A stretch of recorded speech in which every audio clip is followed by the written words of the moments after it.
أعوذ بالله من الشيطان الرجيم. بسم الله الرحمن الرحيم.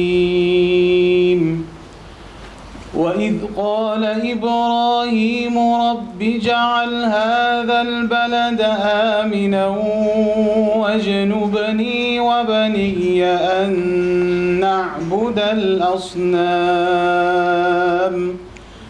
رب إنهن أضللن كثيرا من الناس فمن تبعني فإنه مني ومن عصاني فإنك غفور رحيم. ربنا إني أسكنت من ذريتي بواد غير ذي زرع عند بيتك المحرم ربنا ليقيموا الصلاة فاجعل أفئدة من الناس تهوي إليهم وارزقهم من الثمرات لعلهم يشكرون.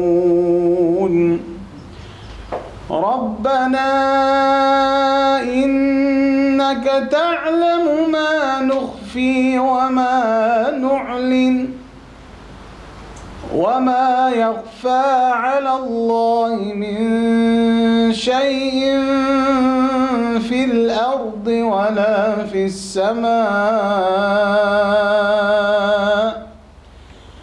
الحمد لله الذي وهب لي على الكبر إسماعيل وإسحاق إن ربي لسميع الدعاء. رب اجعلني مقيم الصلاة ومن ذريتي ربنا وتقبل دعاء.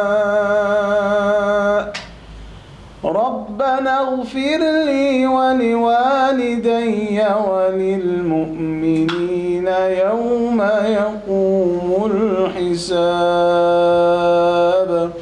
صدق الله العظيم. ما شاء الله.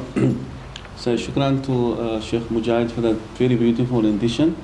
Our beloved Nabi Muhammad sallallahu alaihi wasallam reminds us, "Man sami'a ila ayatin min ayati Allah kutiba lahu ajr mudha'afa." Allah subhanahu wa ta'ala afforded us opportunity to listen. And the month of Ramadan is a month of Quran and a month of recital. And at certain times for the month of Ramadan, like in Taraweeh, it's not reading. And I've seen now recently people, if the Imam or the Taraweeh Imam renders or lead the Taraweeh prayer, then people follow. It's not the time of following, that's the time of listening. So if the Quran is being recited, we're supposed to listen so that Allah can send down Allah's mercy and Allah's rahmah, and Allah grant us multiple thawab and reward for merely listening to the Quran. So may Allah bless our honorable Shaykh, may Allah grant him long life in obedience of Allah. Shaykh is the principal of a beautiful institution that really educate our community, educate our children, the proper recital of the glorious Quran. May Allah reward him abundantly, inshaAllah. So Jamaatul Muslimin, my focus is I want to speak today about Hajj, but not, there's various approaches. I think everybody's going for Hajj. Yeah, everybody's going for Hajj. Come on to serve Hajj. No, inshallah. MashaAllah. Allah.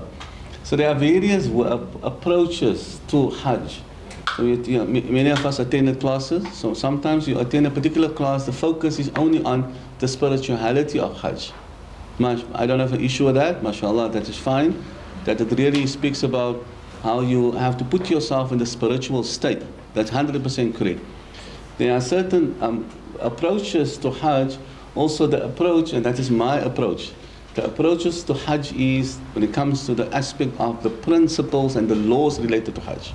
And I think this is very, very important, Honorable Jama'ah, the future Hujjaj of Allah subhanahu wa ta'ala, Because the great possibility that you can be how spiritual and you can be how so pious, you strive to this level of piety, but if you attain a Maghrib Salah and you do not know the standing is a rukn in the Salah is a principle, that you don't know how to recite proper recital of the Fatiha, and you don't know how to properly go down sujood, you can be how pious, that Salah will not be accepted.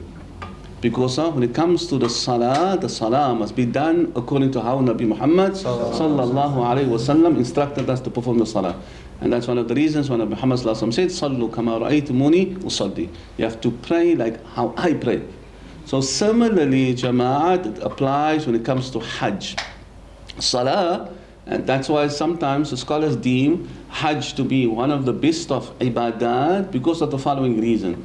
Salah is specifically to do with a particular action and spirituality. Then let's say the type of ibadah. Then you get another type of ibadah. Second type of ibadah is a financial ibadah. So meaning that you have to give it physically. You can make dua, you can ask Allah, but if Allah did not bless you, then I cannot give really charity. That happened in the time of the Prophet, where there were always Sahabas always competing. So always competing, especially in the month of Ramadan. The month of Ramadan is a month that we compete in doing khair and in doing good. So if it is my colleague is reciting one khatam, then I will commit myself, I will recite the second khatam. If it is one of my family members are feeding on the first Sunday of the month of Ramadan, then I will feed the second Sunday or the third Sunday. So the month of Ramadan is all about competing, all about doing khair, doing good. So this was the understanding of the companions of our beloved Rasulullah. So now they were all the time competing, but when it comes to the giving, so now everybody can't give. You can only give if Allah bless you with a certain amount of sustenance and rizq. So now the poor and the needy, because everybody's fair share of rizq are not the same. Allah did not give everybody the same level of sustenance, level of rizq. Everybody's level of rizq are ordained by Allah subhanahu wa ta'ala. So a group of companions came and they came to complain to the Prophet. They said, Ya Rasulullah, inna ahla duthuri ya'khudul ujur. O Prophet of Allah, that the people that you have blessed with wealth, they are surpassing us. They are taking all the reward, Ya Rasulullah, because we cannot give. So that's a financial ibadah. It's financial ibadah by giving charity only if you have. So Nabi Muhammad ﷺ then said to them, don't you know, by saying Subhanallah, that's also formality and format of giving charity. Don't you guys know by saying Allahu Akbar, that's also format and formality of giving charity. Till a point Nabi Muhammad went further by saying, if it is that somebody do get married in order to protect your honor and dignity and integrity, and approaching his halal wife, that's also a means and a format of charity. So that's a financial ibadah. When it comes to Hajj, honorable Jama'ah, the scholars deem Hajj to be one of the most best of ibadat because of Hajj is a combination of all forms of giving, all forms of objectives. So Hajj entails spirituality, Hajj entails financial. It's a person that has no money, you can't go for Hajj, you can be how spiritual. Allah subhanahu wa ta'ala did not allocate for you a certain amount of share of wealth, so Hajj is not wajib. So if somebody that goes on Hajj, you require to be spiritual, you require to be financial stable, and also you require to equip yourself knowing, and this is very important, Jama'ah, the fiqh of Hajj. I'm not speaking about the spirituality side. Spirituality, you have to work on the spirituality, you have to sit in khalaqats of dhikr, you have to recite your salawat, you have to work out your own diary for yourself in terms of how you're going to increase your spirituality. But when it comes to the principles of Hajj, that you have to do correct. Because of this Hajj, and especially the Hajj, the ibadah of Hajj, if I do a mistake, there's a penalty I need to pay. I do a mistake, my salah, the Sahabi prayed, and Muhammad saw he prayed wrong. And Muhammad then said to him, Irji' fasalli, فَإِنَّكَ لَمْ تُصَلِّ. Go back and re-perform your prayer. So he could just do it. And again, for a second time he prayed, again he prayed wrong. And after the third time, Nabi Muhammad informed him how he need to pray. That you have to stand up, you have to recite the Fatiha, you have to go down in the ruku, you have to go down in sujood. So that's the structure, the principles of salah. So any person praying, you have to fulfill that particular principles, otherwise your prayer will not be accepted. So exactly the same, honorable Jama'ah, it applies when it comes to our Hajj. If it is that I performed many umrahs prior to Hajj, and the days of Hajj, for example, the days of Hajj basically, the 8th day, inshallah, we're going to speak about it, the 8 days, Yawm Tarwiyah, that basically is sunnah, to be on Mina. But the actual days of Hajj starts Arafah. That's the actual time and the actual days of Hajj. So you can do whatever you have done prior to the days of Hajj, and a person does not perform the Hajj in a proper manner required by Allah and His Rasul, there's a great possibility that Hajj that you have done, possibility will not be accepted. And you cannot correct it. How are you going to correct the Jamaat? Because of that you did it. It's a monetary ibadah. It's a monetary part of this particular ibadah. It's a monetary ibadah. I give the Honorable Jamaat example, especially for honorable females. A lady went on Hajj. And this, I only came to know about it because of Sheikh Riyad, the president of the MGC. He serves on Sahuk. So the Sheikh phoned me, and the Sheikh said to me, Sheikh, like many Hujjaj, they apply for Hajj and accreditation. And we have accredited this lady to go on Hajj last year, and she went on Hajj. But this year she's reapplying to go again on Hajj. And when I inquired and asked her, why are you asking, we accredited you last year, your Hajj is supposed to be done, why are you asking again to go for Hajj? This lady responded by saying that, Sheikh, I never completed my Tawaful Ifadah. So what is a Tawaful Ifadah? And that's why Jamaat must understand there are certain principles, meaning we call it arkans, in every ibadah. That we have like a principle of fasting that I have to say my niyat. According to the Shafi madhab, my niyat must be done, and that's why we say it in a masjid, nawaitu sawma ghadin an adan, because that's a rukn. Any person fasting is ibadah, and he makes his niyyah after Fajr, that fasting will not be valid. You have to pay qada'in for that particular fast, because it's a principle of fasting. So similarly, when it comes to Hajj also have certain principles. And in the absence of the principles of Hajj, it's a great possibility your Hajj will be invalid. So amongst the principles, inshallah, I will go through the pattern of principles. You guys don't have to worry about it. I'm just giving you an example. So amongst the principles of Hajj, that male and female must perform the Tawaful Ifadah. Tawaful Ifadah, the condition of this particular Tawaf, you must be in a state of purification. Meaning you must be in a state of cleanliness. Meaning that you must have wudu. Meaning that the female cannot be in a state of haid. So haid is something natural. It's not something that we embarrass about. It's something that my wife gets haid, my daughter gets haid, my mother gets haid. This is part of the way that how Allah subhanahu wa ta'ala created our females. So if it is that the female finds herself in a state of haid, and now she needs to perform a tawaf al-ifadah, can she perform a tawaf al-ifadah in such a condition? Or is there a requirement? What must he do? I'm just here. Jamaat, my class is not a one-way stream now. It like interact. So you guys have to feel comfortable. It's not about intimidation. Wallahi, this is your Hajj. And if you do not understand something, you ask. Now's the time for us. And you're going to see, going on Hajj, a lot of people is going to tell you a lot of stories and a lot of spiritual guides. And I'm telling the Jama'ah now, there's a difference between a spiritual guide and a person that has done fiqh. There's a huge difference between the two. Because people get confused that this person from spirituality, hey, guide man, this is a night scene, and here you are by Badr, and here Masjid Quba, and he speaks about the history, and he guides you to different places. That's his job. But when it comes to matters of fiqh, that's a different story. That's a total different aspect of the deen of Allah subhanahu wa ta'ala. They requires ulama, and proper ulama, not spiritual leaders. Because nowadays, you just take any person as a spiritual leader, and unfortunately that person becomes your guide, and you ask him fiqh questions, you're sitting with a serious problem. And so this lady, she was in a state, she had the hayd and a menses, which is absolutely normal. And now we normally, most of us who stay behind after the days of Tashri, then any person staying a week or 2 weeks after that, or is most of us returning back? You see? Most of Cape Town, that our culture, the moment our ibadah is done, as-salama, right? So now this lady finds herself, and this really happened. It really happened. Normally, average female gets haid for 7 days. So now, the requirement of Arafah is not a requirement that you need to be clean. Muzdalifah is not a requirement, you need to be clean. But in order, after pelting the Aqaba, that you're going to do your Tawaf al-Ifadah, the Tawaf al-Ifadah is a rukun of Hajj, you have to be clean. Mashaykh with me? So now she gets a Hayd. And your Hayd can extend for 3 days and beyond 3 days because of, she gets a Hayd for 7 days. And immediately after the days of Tashriq, say 1 or 2 days after that, we travel back. So that lady's Hayd still continues.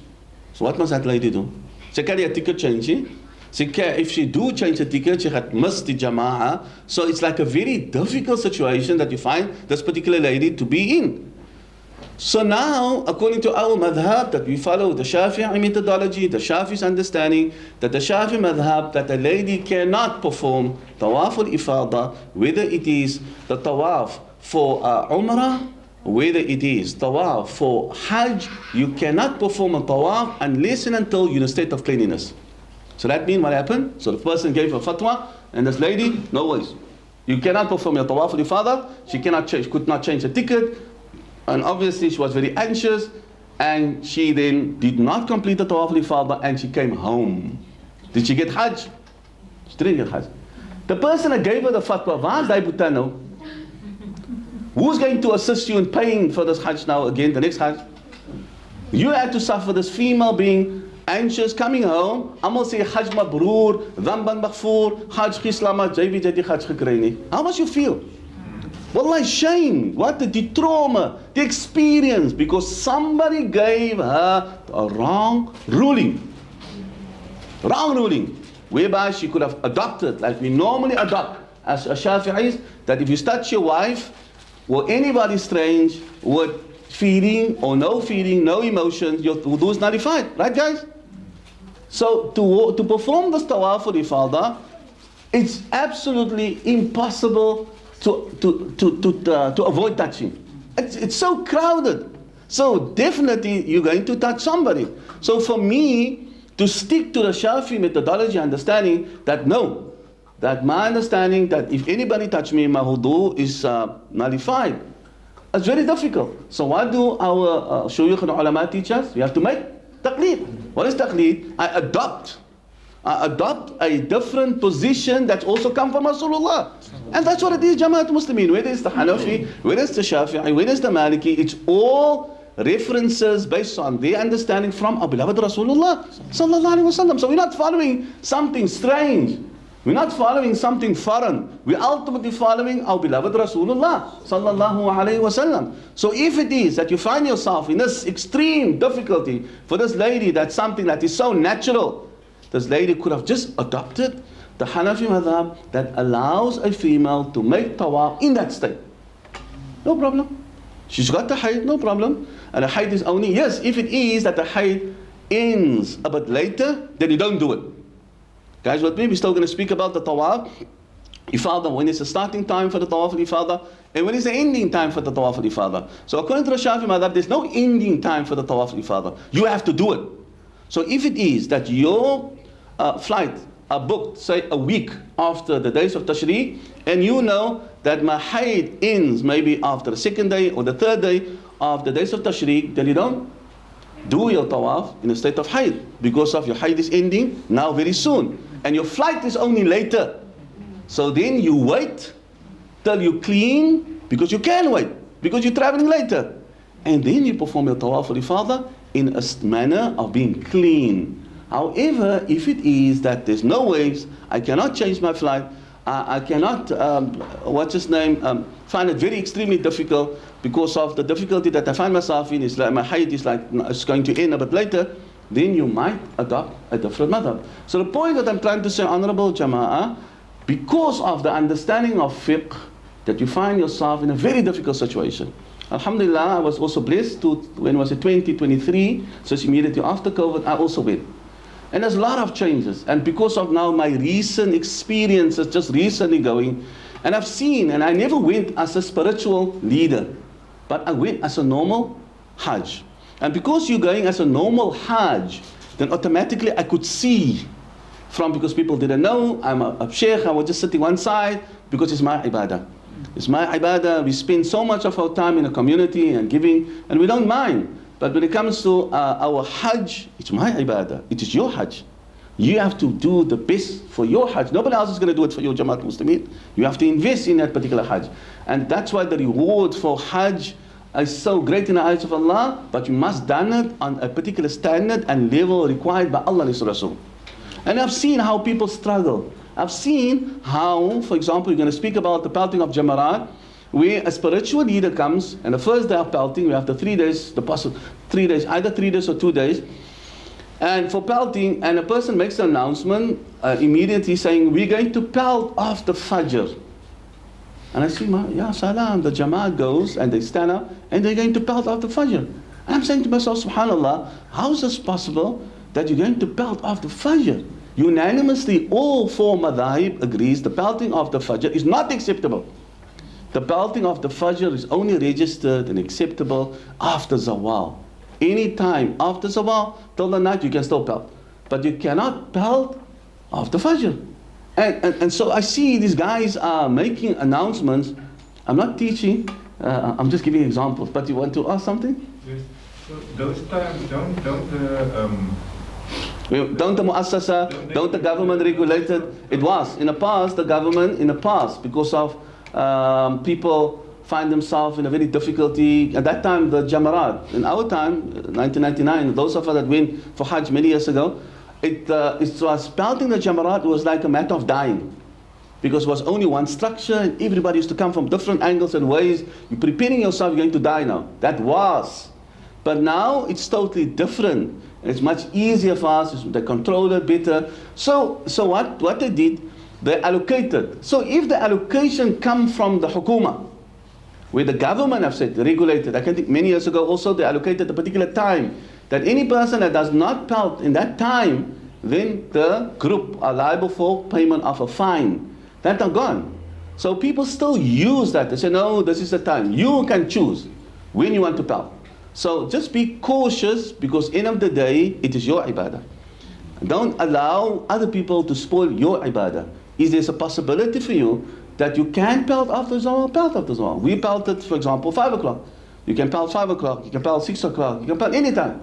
Okay, but you're not allowed to pelt before Zawal. Inshallah, we'll deal with the chapter of the pelting, the times of pelting, the ending time of pelting. But it was where they regulated, because of many people stampede, people have stopped dying. So if the muassasa gives instruction to say nobody's allowed, that's different. Where then Allah said, obey Allah, obey Rasulullah, and the people that's in charge. So they're in charge, they know better, they know how to manage, so they will give a time for the African country. They will give a time for the European countries. That's totally different. But now, there's no time. You can decide, or your group can say, okay, fine, we're going to go, and you just inform the muassasas, we're choosing to go after Zawal, or we're choosing to go 4 o'clock. Also not immediately after Zawal. So everybody's going to go after Zawal, that's also going to create chaos.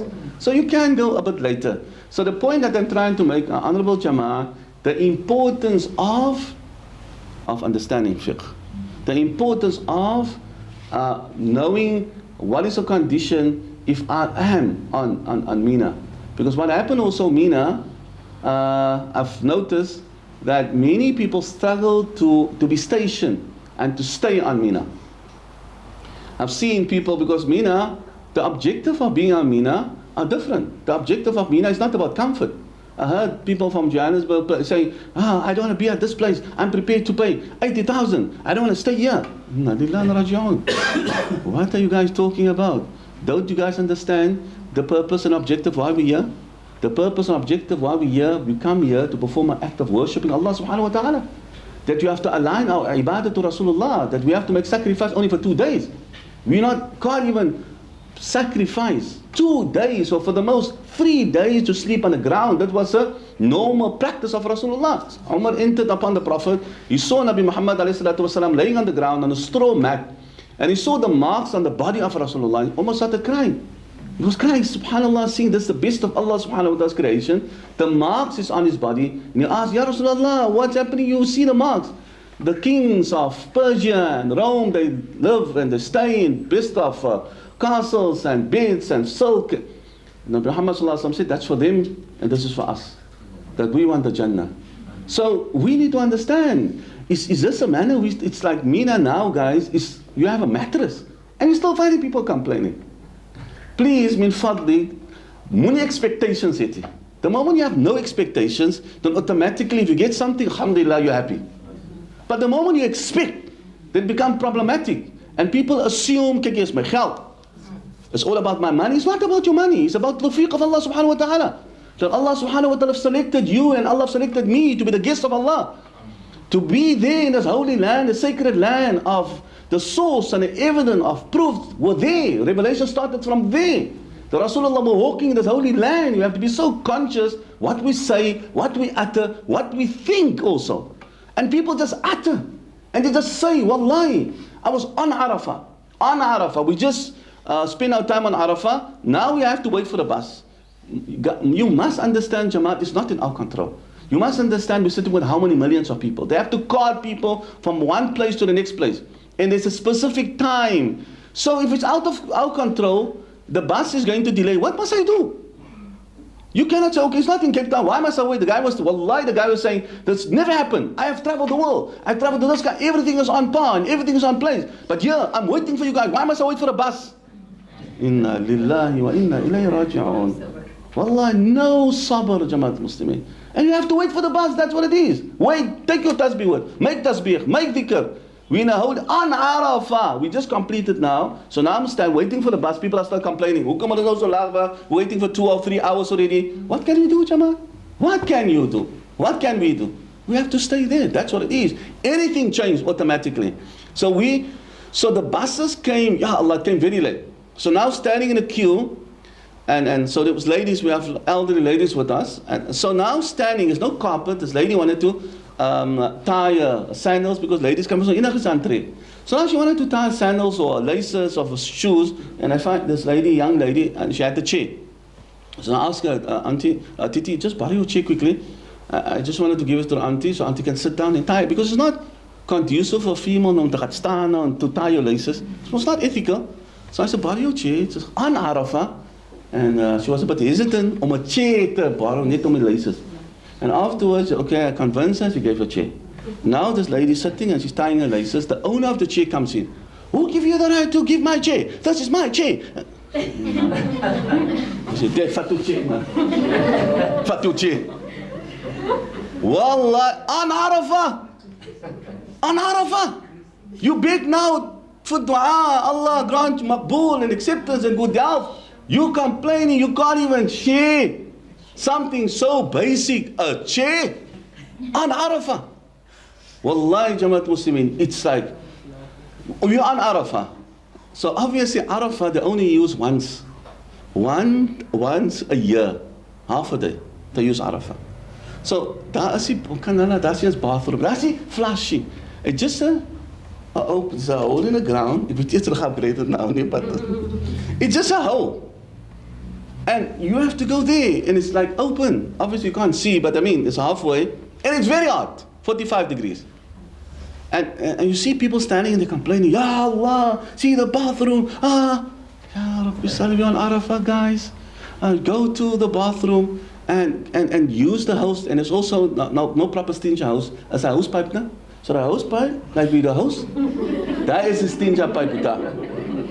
What's the objective? Allah wants to make us humble. Allah wants to show us the purpose and objective of that particular ibadah is not to flashy hotel. There was a kleine flashy hotel gebleven. No man. We're now making sacrifice for the sake of Allah subhanahu wa ta'ala. We're on Arafah now. And our du'as, imagine if Allah, because Arafah is a game changer. You can make dua, and Allah could have decreed a particular illness for you, and you make a dua on Arafah, Allah, grant you shifa kamila. Isn't it? That's a dua of Arafah.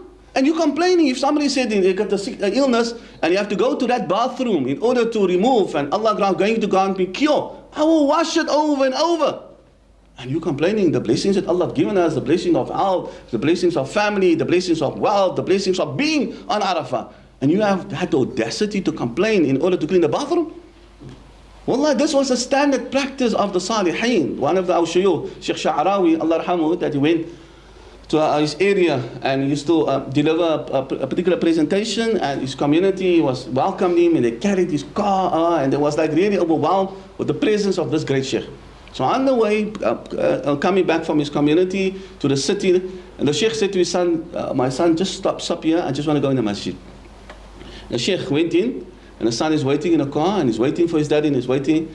And afterwards he realized, hey, daddy's making too long. And he went inside, and he discovered this big sheikh, this great alim, is washing the floors, he's washing the bathroom, scrubbing the bathroom of the toilets of the masjid. Now, Sheikh, what are you doing? Why are you cleaning this toilet? He said, I'm just scared. There might be a possibility. I was amongst my community, and I might have a kibr in my heart. I might assume that I'm just big sheikh, and because of this kibr, I went to the bathroom and scrubbed the floors, and Allah must scrub my heart and remove all the kibr. That's what it is, Jama'at Muslimin. If you have to clean that bathroom, and you do it for the sake of Allah subhanahu wa ta'ala, and you do it and you clean it to Allah like any form of filth and illness of my heart, illness of envious, to be envious, hasad, jealousy, that's all illness of the heart. So how are you going to clean that illness? You can't take salve. You have to clean it via humbling yourself for the sake of Allah, by going down on your knees, by cleaning that bathroom only for the sake of Allah subhanahu wa ta'ala. So that's what it is, Jama'ah. So from there, so normally it is sunnah fast, right guys? You guys did already Hajj and Umrah classes. So it's sunnah fast to perform to make jam, to combine the prayer on Muzdalifah, right? Mashaykh with me? So it's sunnah fast. So the buses delayed so much.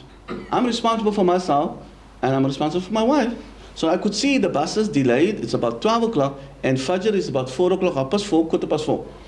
I'm saying to myself, subhanAllah, if the buses now come and my wife is going to, Muzdalifah, it's not really, Muzdalifah is on another level, Jamaat. Wallah, just Google Muzdalifah.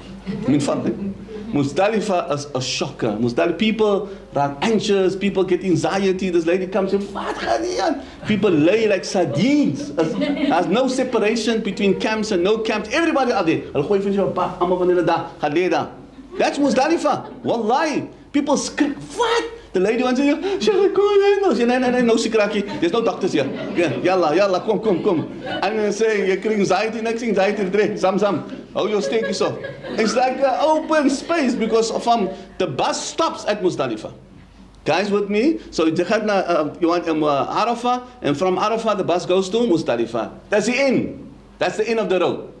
Okay, you have to picture that in your mind as the end of the road. From there you have to walk. So from, the bus stops at Muzdalifah, then you have to go to this area called Muzdalifah. So the Shafi and the Hanafi, we differ in terms of the timeline. I need to stay. So the Shafi mother says that I only considered to be on Muzdalifah that till the middle of the night. So before the middle of the night, I cannot move. I must stay there. I'm only allowed to move from Muzdalifah after the middle of the night. The Hanafis, you have to stay till Fajr. That's from a fiqh point of view. But from a reward point of view and from a health point of view, what's the need of rushing? Even though that the Shafi Madhab have given us the possibility that I can move from the second half of the night. Why you want to move if you're healthy?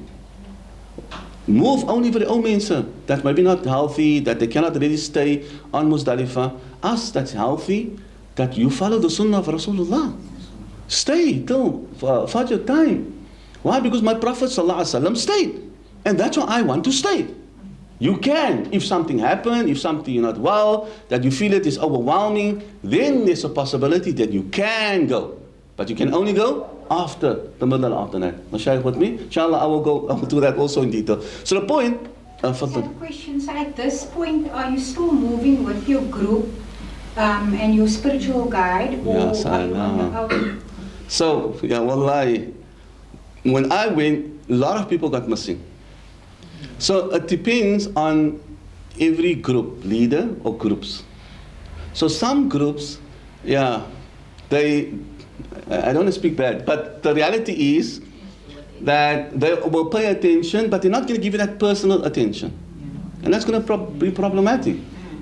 It's also impossible. If you have a large group, you cannot give personal attention to everybody. We're working with crowds of people, different countries, different backgrounds, different languages. So, and especially, on Arafah and Mina, we're in a tent with a group. On Arafah, that we have our own space, it's like a huge tent. So this is the group of Al-Jin, this is the group of, what group are you guys? World of Travel. So all groups will be in the tent. You guys will also travel together to Muzdalifah. When it comes to Muzdalifah, then anything can happen. I've seen people got missing from there. And we only got the guy 3 days after the days of Hajj. Wallahi. We were looking for this particular person. He got missing from his wife. And he stayed in the haram for 3-4 days. The guy was like, oh. So it can happen because of Al-Muzdalifah. Everybody are scattered. How are you going to keep a group of 500 people all together? It's very difficult. And also you shouldn't panic. Why are you panicking? End of the day, all of us go to one particular place. All of us just have to walk. And there's no rush. I see a marathon, and I've seen always spiritual, wallahi, even with me, that I see how spiritual leaders were rushing the Hujjaj. Come, Haji, come. So why are you rushing? Why are you rushing? Wallahi, the Hujjaj could not even stay extra on Muzdalifah.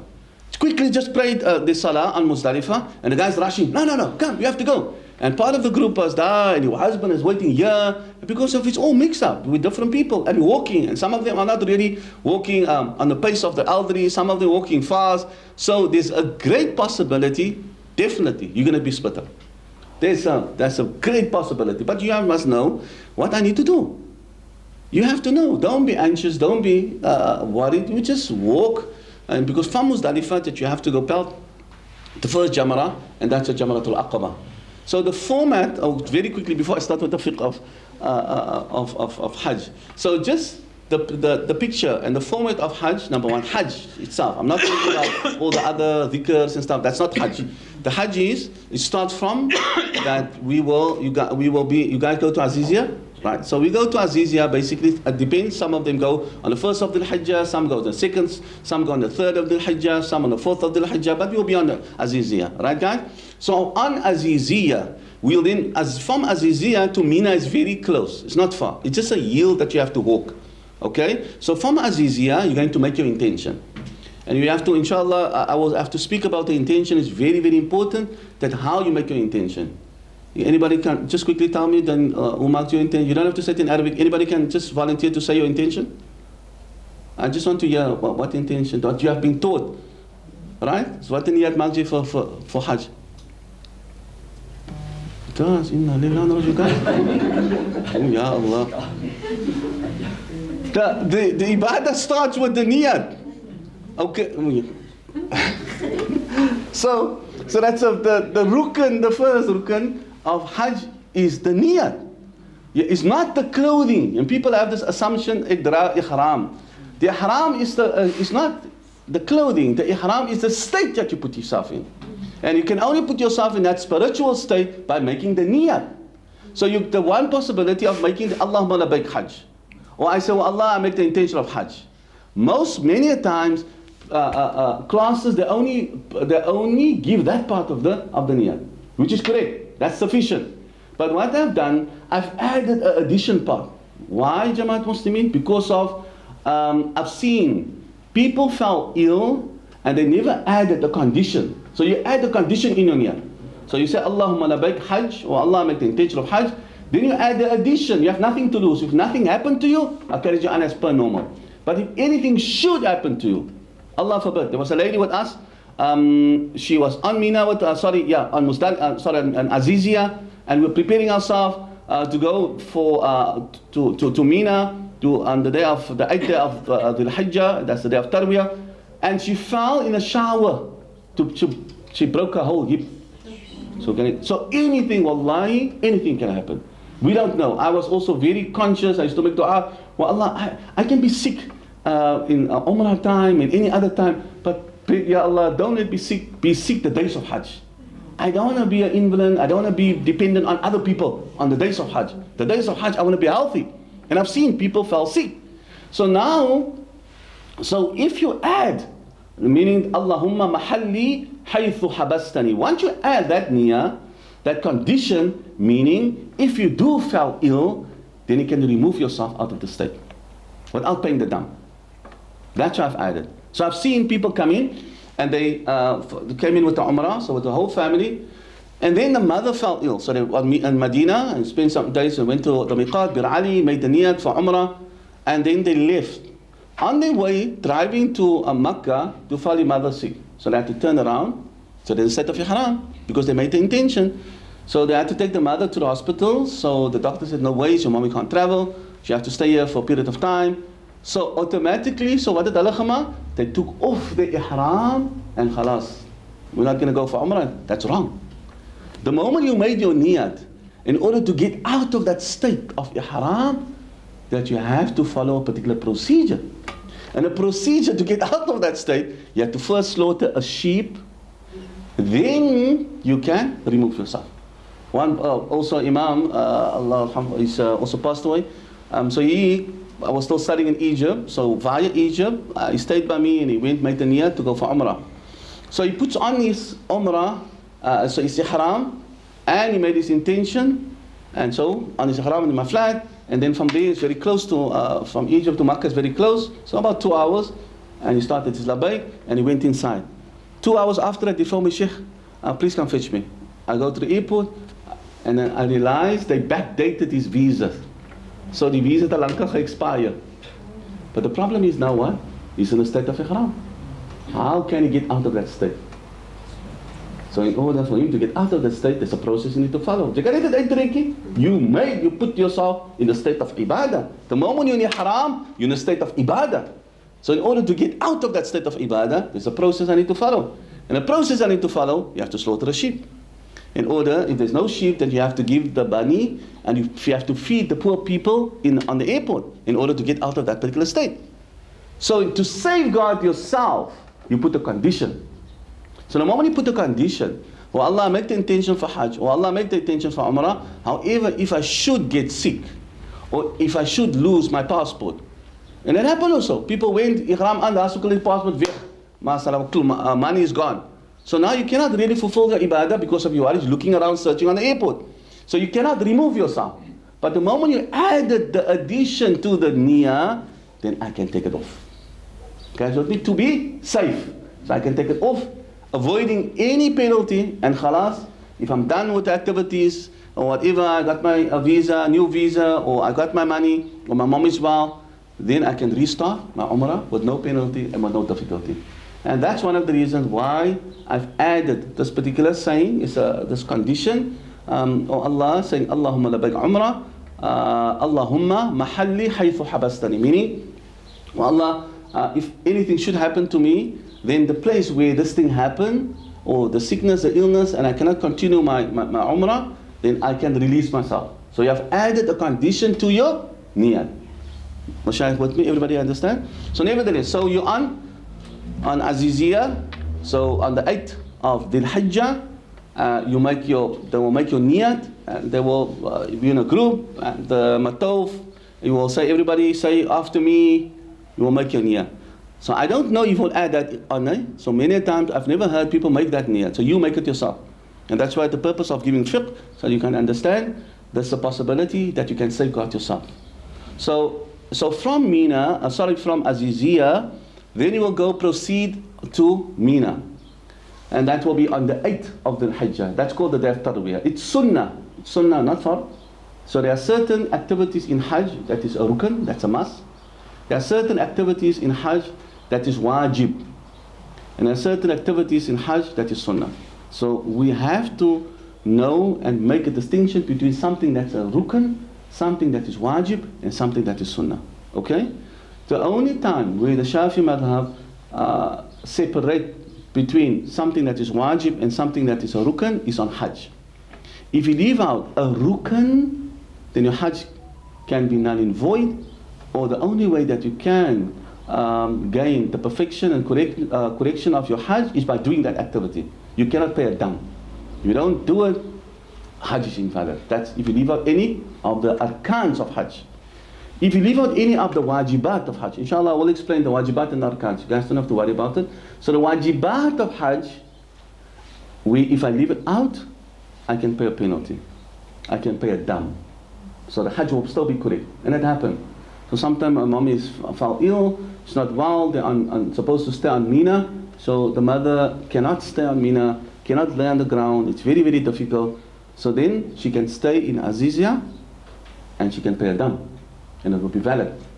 So something happens, she can't pal, you can ask somebody else to pal for her, and she can pay it. Can you guys see? So once, if we speak about the wajibat, you can substitute the wajibat with the payment of the dam, and it will be valid. But kan hulle moenie klompie mistakes maak nie, dan moet die hele dam, almal die spending geld is weg. Because of you paying dam. It happened. Who's going to pay the dam? We males have to pay the dam, no? Hulle maak al die mistakes that we have, then we have to pay the dam. As a look shopping geld. I went on Umrah, now the end of December. So I teach my daughters, and I told them, once you're in a state of ihram, females that wear niqab, we call it parda in Urdu, but the proper word is niqab. Now she wears niqab.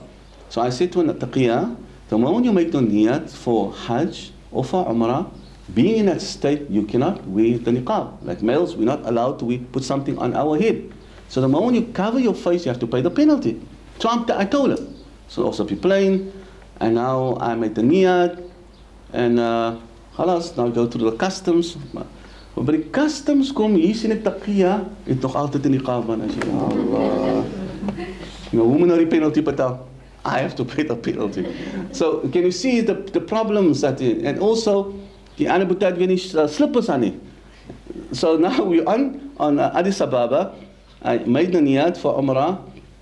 And prior to my niyat, no, I expect you, okay, fine, but you're not allowed to wear, I told you guys in class, you're not allowed to wear slippers that covers your toes. According to the Shafi madhab, Hanafi are different.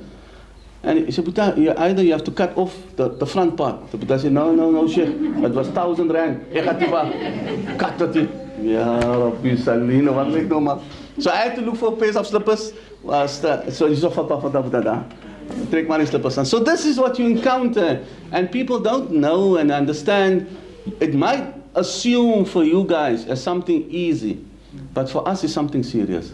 For us as a person that understand the fiqh of this ibadah, Ya Allah, ek het gepanic because I know if you're going to make a mistake, there's no way that you can correct it. You're going to make your ibadah null and void. And you guys are just, it's my ihram, my ruksuma, ani ihram. The anina ihram, and he puts something on his head. He said, but don't put something on your head, man. How many times did I tell you? It's not my umrah, it's your umrah, but I'm stressing. Others nonchalant because they don't understand the seriousness of being in that state of ihram. Wallahi, it is very serious. And the problem is, if you make a mistake now, then how can you mistake correct? But if you make a mistake on Hajj and Umrah, it's lots of money and it's unnecessary. You could have avoided. Let's see, conscious of the state. So the format very, very quickly. So you're on Azizia, you go to on the 8th to Mina. So in a state of ihram. Okay? So on Mina, males are separate from the females. So the females is in a one tent and the males is in a other tent. Now they have mattresses. And in the past there was no mattress, but it's by it clean. So don't complain. It's natural, you just lay so. Just a seat like this, you're just gonna lay so. That's all. So obviously you're anxious, all of us, you want to do your ibadah to the best of your ability. You're not gonna sleep even. So already you're not going to sleep. So you're on Mina, on the day of Tarwiyah.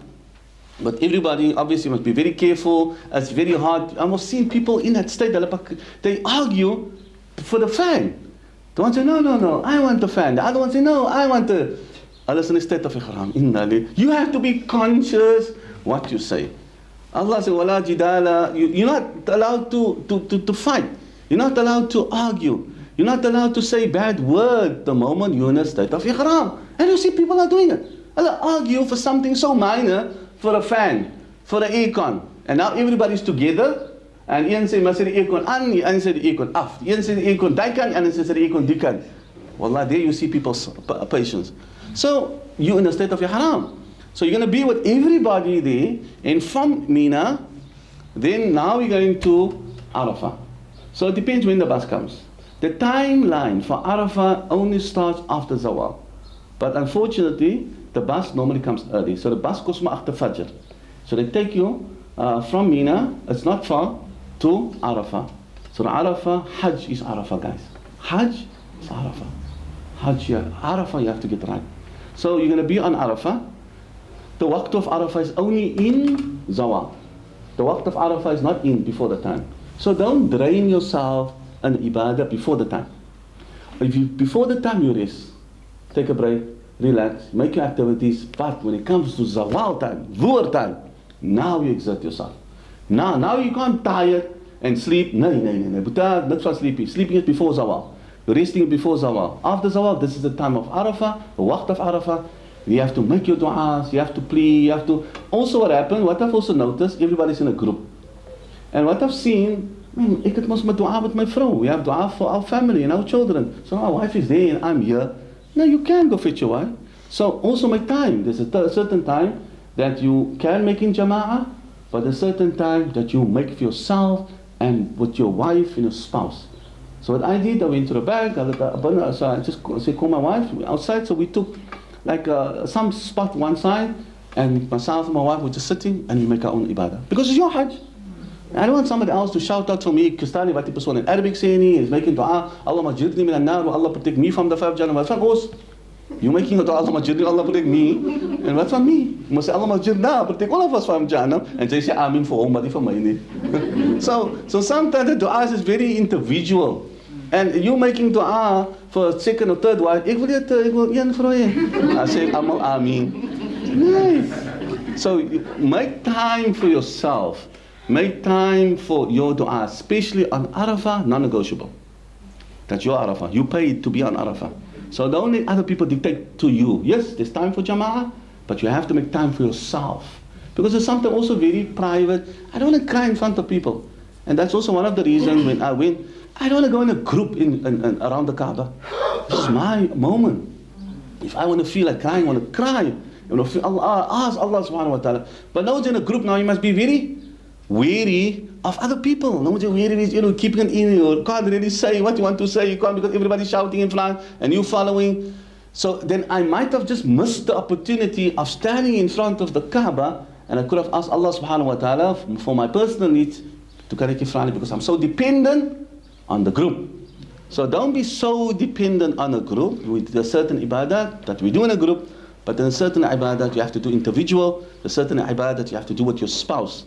And so I used to allocate time for myself and my wife one side, and we used to make our own dua, we cry in front of Allah subhanahu wa ta'ala, make dua for our family and our friends, and also certain part of Arafah, you have to stand in the sun, because that Nabi Muhammad sallallahu alaihi wasallam used to stand in the sun, and whole day making, supplicating and dua for the ummah of beloved Rasulullah. So what happened then, so from Arafah, normally we perform Maghrib and Isha on Muzdalifah. Mashaykh with me? So that's the sunnah of our beloved Rasulullah sallallahu alaihi wasallam. We perform Maghrib and Isha on Muzdalifah. So from Arafah, if the bus is on time, dan gaat die bus tijd kom. But there's no guarantee. Our bus came 12 o'clock. So what I've seen, so there were bulk of the group, everybody did not pray Maghrib and Isha. So I told my wife, I'm just scared because of Muzdalifah. It's overcrowded, there's no open space, there's with amal to do, there's like lots of people, you're not going to get the time. And wallahi, we landed on Muzdalifah, it was so laat geweest. Some of us came just a few minutes before Fajr. Few minutes before Fajr on, and people did not pray Maghrib and Isha. How would you feel? How would you feel just coming from Arafah? They no need to ask you making salat qada. Your first salah, you make qada. Inna lillahi wa raji'un. And because the fiqh that I had, so I could tell my wife, no, it's sunnah to make on Muzdalifah, but I can make it here on Arafah also. So we made our Maghrib and Isha, and on Muzdalifah, to connect, people are panicking, that hulle tog nie salah gemaak nie. Some of them make qada out of the time, because the buses were delayed. So anything can happen. So there you require to have a bit insight to fiqh, because of you don't know what the condition, what can happen. Also similar issue happened like that, pelting. We went to pelt, so they allocated for us the time, so was it about 5 o'clock. Okay? So we went pelting, so it's a lot of walking. We must have proper shoes, especially the days of Tashriq. You're going to pelt and you have to walk to the Jamarat. In the past, the Jamarat were very close to us. Now the Jamarat are very far. So you have to walk. It's a lot of walking. Wallahi, it's a lot of walking. So now we went to pelt the Jamarat, and it was after pelting, it's about an hour and a half walking to our tents on Mina. So I saw the adhan, Ya Allah, we're not going to make it. Because of everybody's walking, there's no place for you to make salah. So we're pelting and we're walking, and there's dirt and people, the tent, water is running. So I realized, Ya Rabbi Salli, it's a possibility that I will make Maghrib out of its time, because it's Maghrib now. And if I will get to my tent, it will be Isha. So that means I will make Maghrib Qadha. You can't make Maghrib Qadha with no excuse. You have to make all Salah on time. So I told my wife, make intention that you're making Maghrib in the time of Isha. Make that niyyah. And she could make that niyyah, and I made that niyyah. So when it came to our bayt, it was already past Isha, and I asked the Jama'at, you guys you made niyyah to take the waqtu out of its time and make it the waqtu of Isha. Nobody made the niyyah. So that means technically they perform the Salah of Maghrib as Qadha. So can you see the technicality pertaining to that? And that's one of the reasons why I say you have to know your fiqh in order to, because our conditions can change overnight, Jama'ah. So from Arafah, which is a rukn, I go to Muzdalifah. Muzdalifah, this is the format of Hajj now. So Muzdalifah, I'm on Muzdalifah on the middle of the night, then I'm allowed, according to the Shafi madhab, then I can move from Muzdalifah. Now I'm going to pelt the first Jamrat, that's Jamrat Aqaba. That's your Hajj, work like that. So from Muzdalifah you have to walk. There's a lot of walking, ya Allah, it's very far. And then it's up, climb, then there's the one Jamrah that I need to pelt. So that Jamrah you normally pelt 7 pebbles. Okay? After pelting that Jamrah, then I have to walk out. So walking out, the next rukn of Hajj is what? The Tawaf al-Ifadah. Okay? The Tawaf al-Ifadah. So just tired and walking, there's no taxis, you have to walk for another 40 to an hour just to go to get a taxi. And the taxi asks lots of money. Wallah, on that day, because that's Eid morning. So that's a Eid morning, lots of taxis, it's impossible basically. Even if you're going to get the taxi, then a taxi will take you to Makkah and it drop you outside. Again, you have to take about another hour just to walk inside.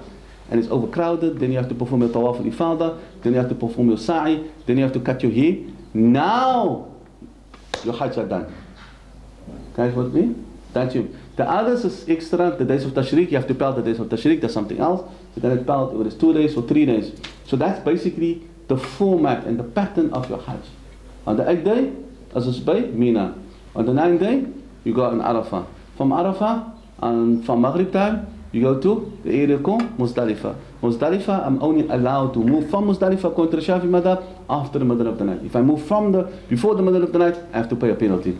From there, I go to Makkah. So even, it's not a must that you have to go to Makkah. You can, especially for the elderly, you can either take the small falusan. What is the small falusan? I cut my hair. So I don't do my Tawaf al-Ifadah now, I do it later.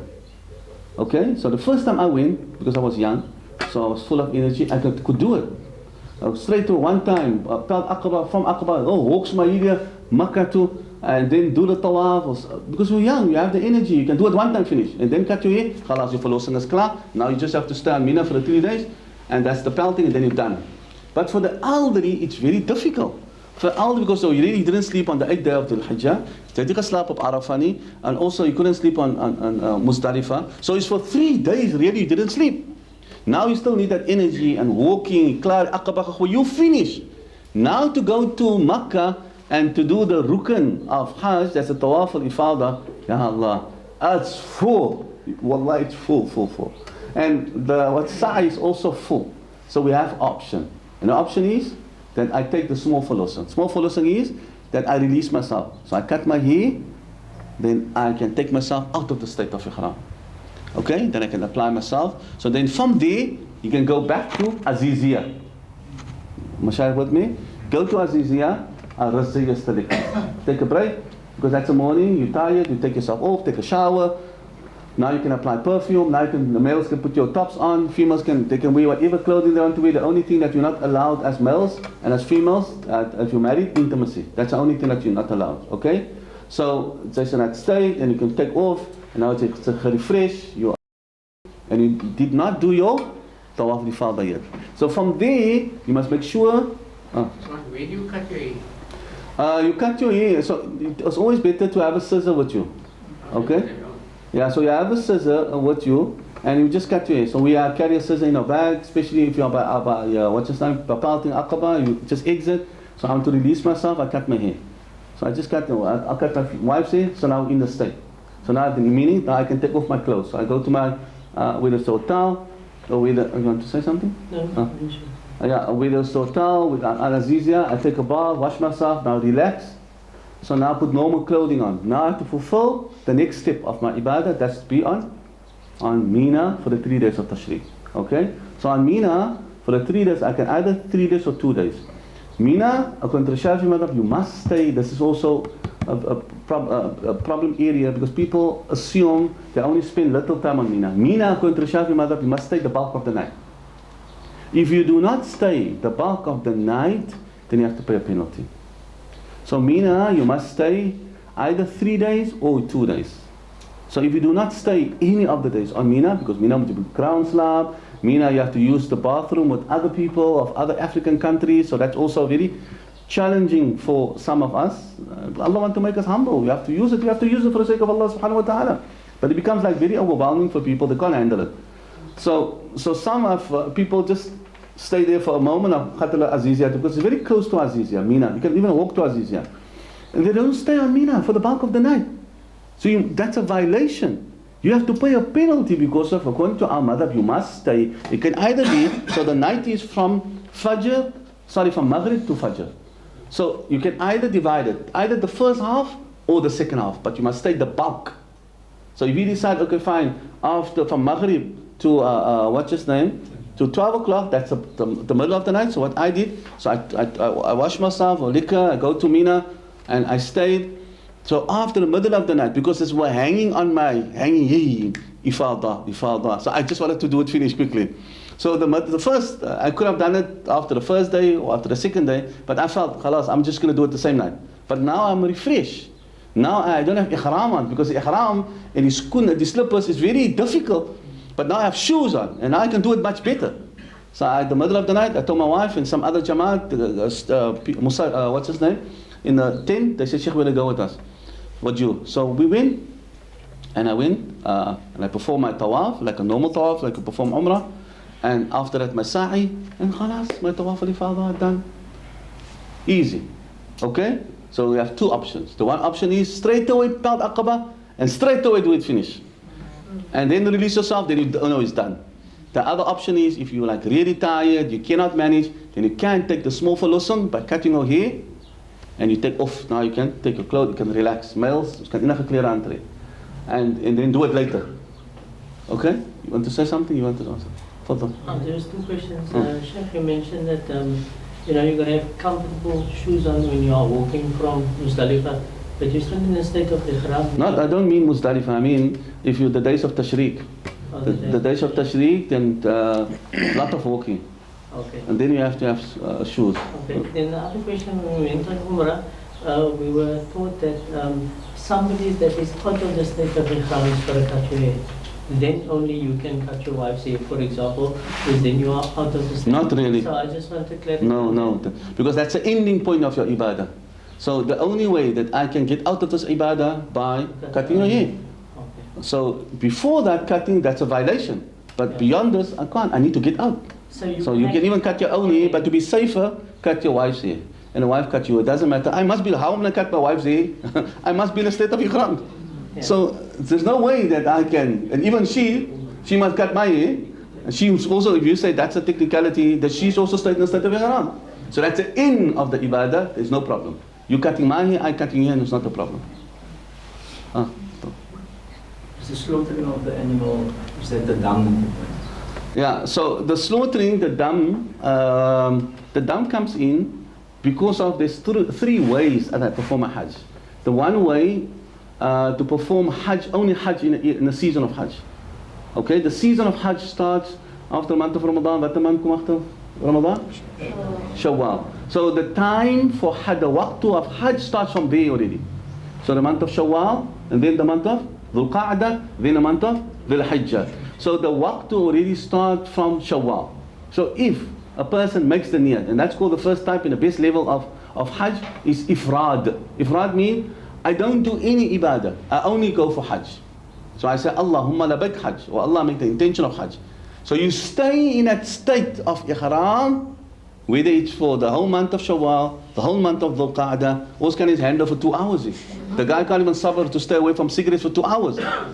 the proper manner that the Prophet have done, they were a whole month. 2 months in a state of that spiritual state. So because of that spiritual state, so the whole month, or maybe you don't come in the month of Shawwal, he comes in Dhul Qa'dah, or he comes in very close to. So you only make intention. So if I come in, for example, the first of the Hajj, right from Cape Town, and I'm traveling to go perform Hajj, so I will say, Allahumma labayk, or Allah, I make the intention of Hajj only. Are you with me? Then I stay in that state of Ihram. So I stay in the first of the Hajj, second of the Hajj, third of the Hajj, eighth of the Hajj, then the ninth, then the actual ritual of Hajj only start. Guys with me? So I only stay for how many days? Say about 5 to 6 days. So if I do that, there's no penalty. There's no dam. That's the best. The second level type of Hajj is Qiran. Qiran is where I make a dual intention. Where my intention is Umrah and Hajj. And the last one is I enter with Tamattu'.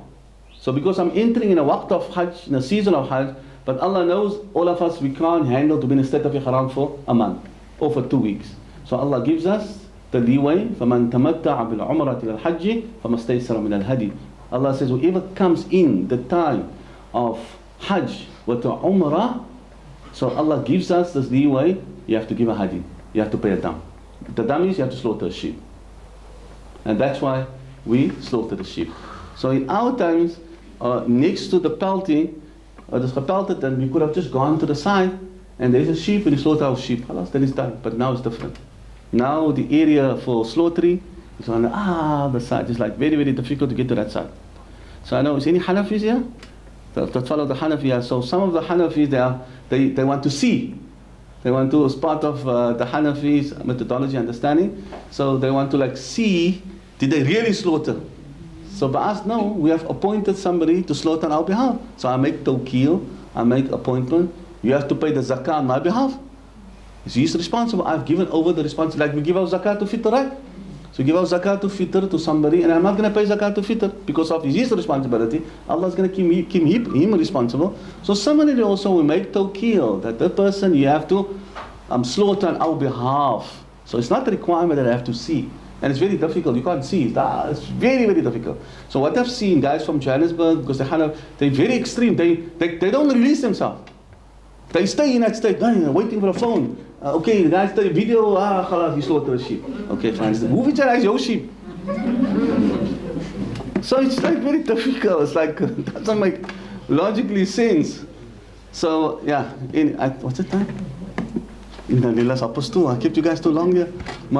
So I didn't start with the principles, inshallah. I think I have another session. Huh? Yeah. So then I just gave you the overview of the Hajj, but I will go through every principle. So every rukun, the first rukun is the niyat. So I will explain the niyat with all the principles. The second rukun is the being on Arafah. I will explain Arafah. What happened if you're not on Arafah? What happened you on Arafah? Or somebody fell sick so they brought the lady with the helicopter over. So according to our madhab, you can't just fly over the land of Arafah. You must touch the ground. So even you put down a string, you must touch the ground, then you got Arafah. But otherwise, just merely flying over, you didn't get Arafah. Okay, you must just be on Arafah for the moment and the times of Arafah and so on. Then from Arafah, the conditions of Tawaf al-Ifadah, which is also important for males and females, what I can do, what I can't do, how I need to be covered for females, and how I need to make the Tawaf. And then from there is the Sa'i. There are certain principles related to the Sa'i. And then from there, the cutting of the hair, that gives us basically, that's the arkans of Hajj. And then we have to go over to the wajibat of Hajj. Part of the wajibat of Hajj is that the person need to be on Muzdalifah, the person need to be on Mina, wajibat. So there are wajibat of Hajj that also need to cover. And then you get the sunnah of Hajj. Then also need to do the various dams, because what I've seen, if you do a violation, you must know. There's one person, and so the violation that he only missed 1 day on Mina.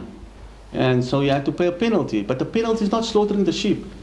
And the people put on the chat, you must slaughter a sheep. The sheep in our money costs 5,000 rand. So it's lots of money. But the person's violation is not all the days of Tashriq.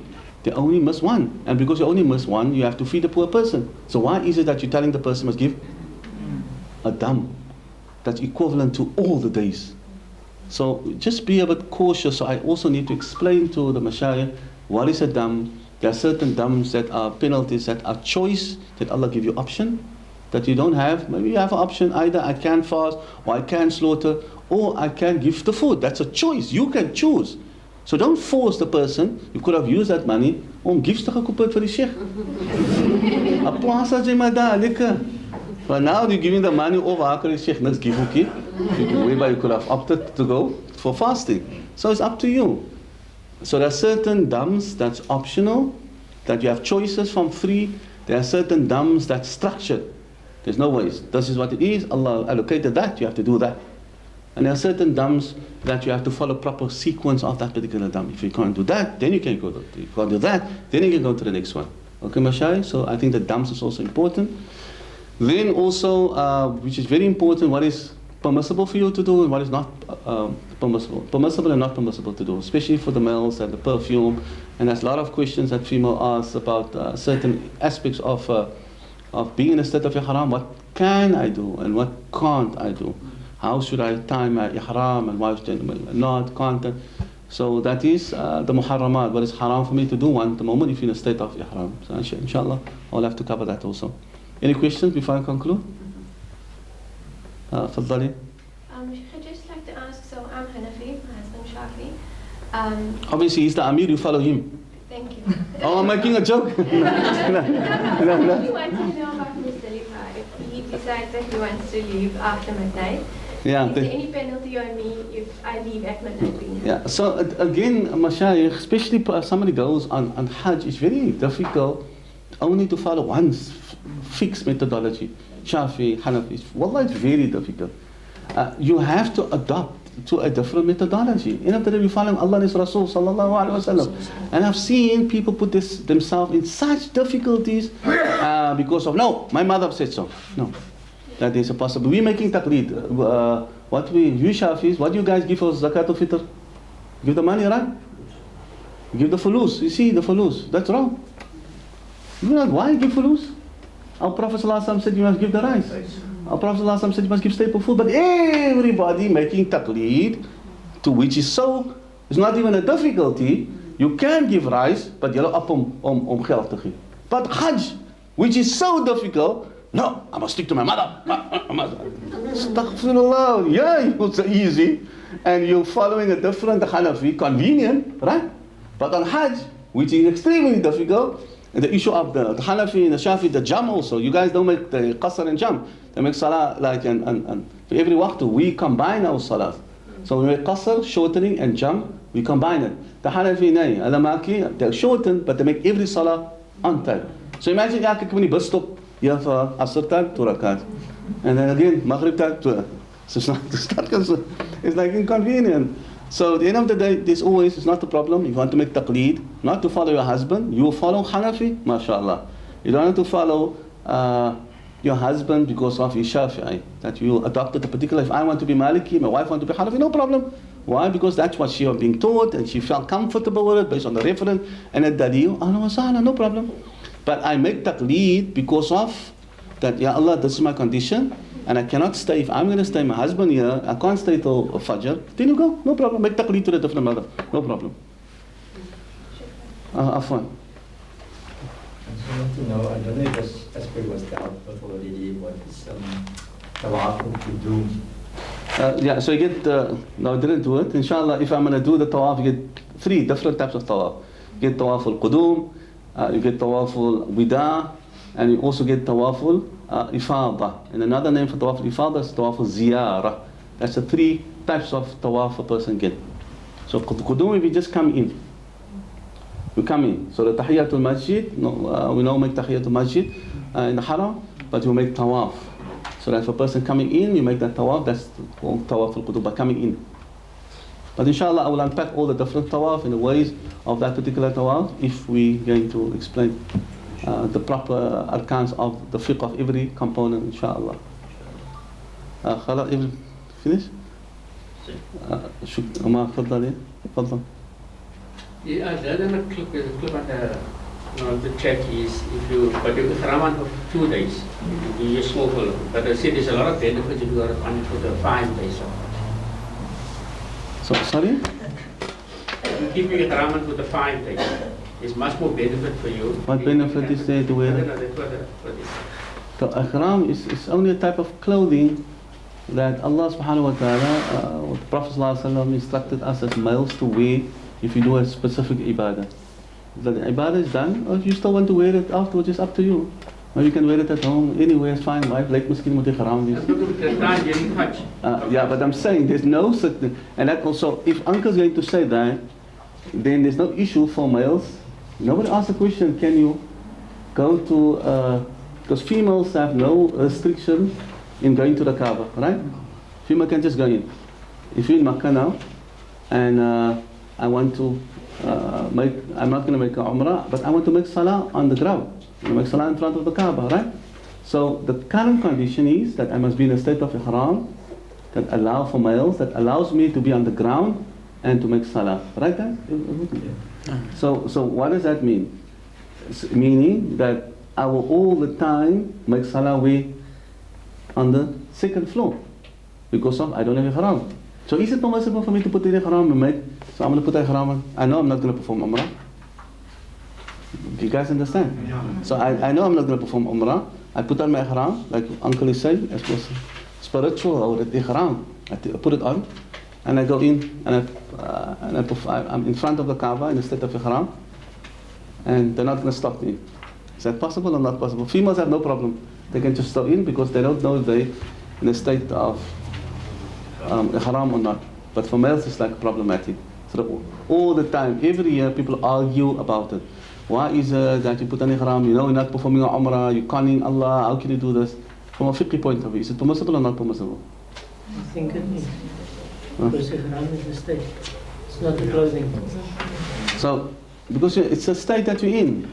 Yes, you might do, because of, they might assume, that Ashghari is standing there by the door, you assume that you performing umrah. So they say it's almost like you're deceiving the person. Why are you putting yourself in a state of ihram? Another alternative, I said to what I do, I said, okay, fine. I don't want to deceive the guy, so I make a niyyah.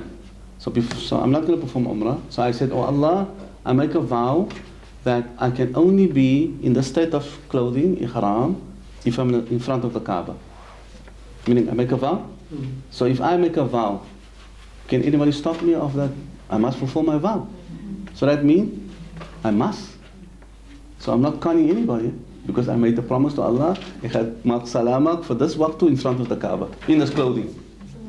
Khalas, I put on the clothing because I said, Allah, I want to be in this state. Tawakkal Allah. Permissible. So there's nothing, so that if the time is done, so once you release yourself, uncle, you cut your hair, then the clothing must be out.